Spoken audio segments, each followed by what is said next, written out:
I'm a Minion freak.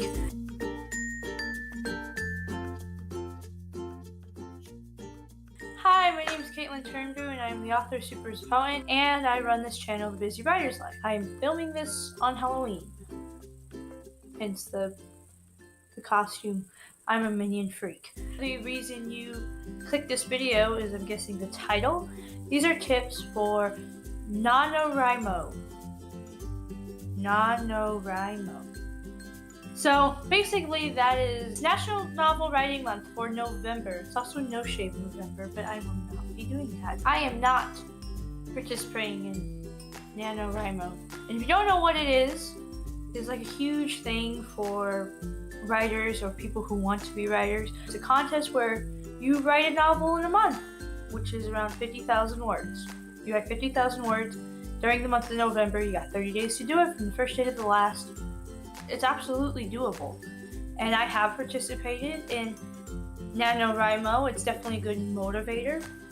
There are lots of successful NaNoWriMo books. NaNoWriMo, it could be good depending on your writing style. You obviously have to be very committed. That can keep you motivated. It can also get you, because you're entering in an online contest, it will get you connected to other authors, which I think is very important, because you don't only need beta readers. I think it's very important you have critique partners as well. The quote that NaNoWriMo was created around, like the inspiration almost, was by Lynyard Bernstein.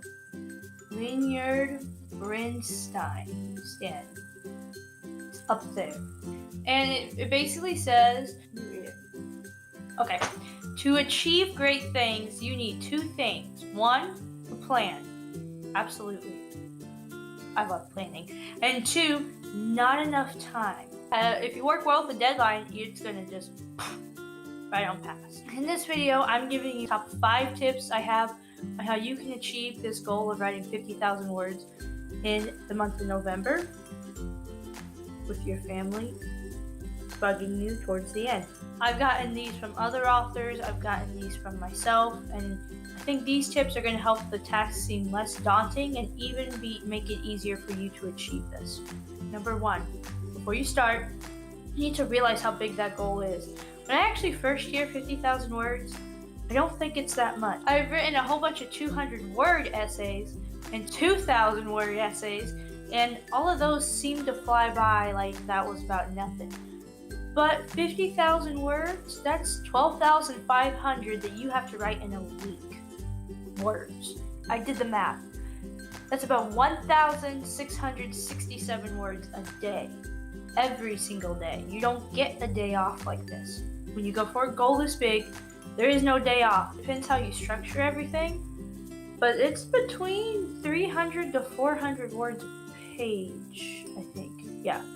If you fill it. If you're full of dialogue, then no. That is around 5 pages a day you gotta write.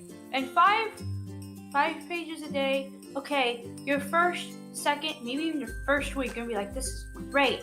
I'm telling you, halfway through, you're gonna get some sort of writer's block, or you're not gonna know how to word something, or life is gonna happen, and 5 pages will literally be impossible to do. There have been days where I've written 1 word, and that's all I got, and I'm like, oh, milestone, but no. So you need to realize how big it is, and you need to, 2, plan ahead. You need to absolutely have a plan in place. This is when I'm gonna write, and this is how much I want to write during that session. You're gonna have to at least try.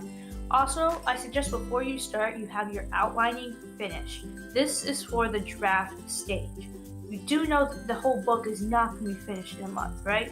There's a whole bunch of steps. You can go on any writing channel, and literally there's like so many different things you're going to have to do. So this is literally one step of the writing process. You're trying to get wrapped up in 1 month. Some authors take up to a year to do this, so you need to realize how big it is, and you need to plan ahead and try to do all the pre-preparations before this starts. I realize when this video is posted, you're already a few days in, so I hope you've already planned.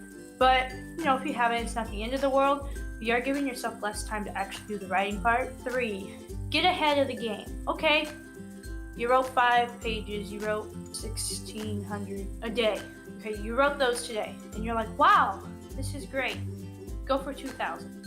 Because guess what? Life isn't gonna press pause for you. It kicks us all the same. You're gonna have days you're gonna have to stop, or days you're gonna be so tired you're not gonna feel like it. And for preparing for those days, if you get yourself ahead on a good day, that is gonna make the rest of the days less of a workload. At the same time as I say that, do not burn yourself out, or you will literally write, and give up. I know the feeling of burning yourself out. And if you do end up missing a day to where you have fallen behind, don't punish yourself the next day, because then you will end up burning yourself out. Instead, spread out what you have fallen behind over several days or even weeks to where it will eventually catch up. It will all end up being the same, but it won't be so overwhelming in one moment to where you end up burning yourself out. This is a daily task you're going to have to do.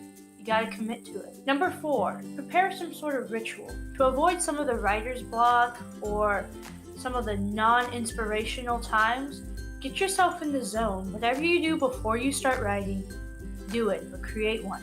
What clothes do you wear? Like, I wear my pajamas every time that I write.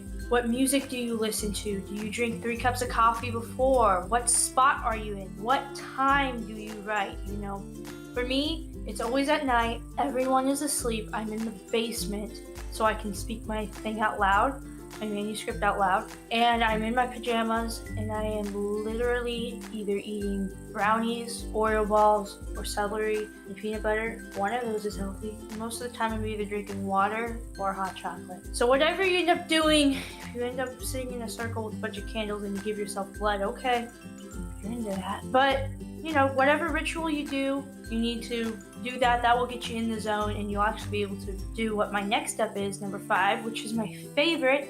I do this step without even NaNoWriMo. I do it just period.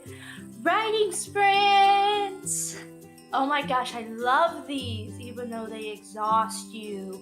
Writing sprints is such a big subject. I'm going to have a separate video for it. So with my deal on writing sprints, you're just going to have to subscribe and click that notification on the big details on it. But the rundown in this video is basically you write faster when you do a writing sprint and you end up writing better. Basic gist of it is you write without editing. And this is best if you're like a fast typer, but you can even be a slower typer and do a writing sprint. In a writing sprint, I literally get like 3,000 words done in 3 hours.